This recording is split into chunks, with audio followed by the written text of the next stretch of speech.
خواتین کی بہبود کے حوالے سے اپنا فعال کردار ادا کرنے کے لیے حلقہ خواتین جماعت اسلامی کا شعبہ ویمن اینڈ فیملی کمیشن 1998 میں قائم کیا گیا، جس کی شاخیں ملک کے بڑے شہروں میں موجود ہیں۔ حلقہ خواتین جماعت اسلامی پاکستان کے اندر پروفیشنل اور ورکنگ ویمن کی بڑی تعداد موجود ہے،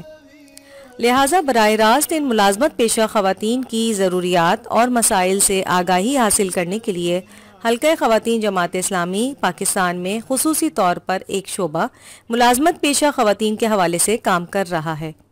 ملازمت پیشہ خواتین کا شعبہ بناتے وقت ہمارے ذہنوں میں ایک یہ سوچ تھی اور ایک ہمارا ویژن ہے کہ اس وقت جو خواتین ضرورت کے تحت یا اپنی پروفیشنل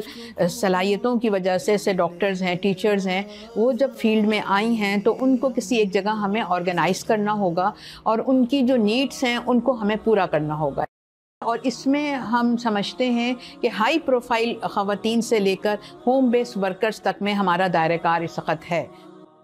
کہیں ہم اسکل ڈیولپمنٹ کلاسز کرتے ہیں، کہیں ہم ٹیکنیکل ٹریننگز کرتے ہیں، اس کے ساتھ ساتھ پھر ہم خواتین کو سکھاتے ہیں کہ آپ کو اپنی سراؤنڈنگز میں جہاں ہمیں لگ رہا ہے کہ کہیں ہیرسمنٹ کا ایشو آ رہا ہے یا کوئی اس طرح کے ایشوز ہیں، تو آپ کو اپنی سراؤنڈنگز میں اپنے آپ کو سیف کس طرح رکھنا ہے۔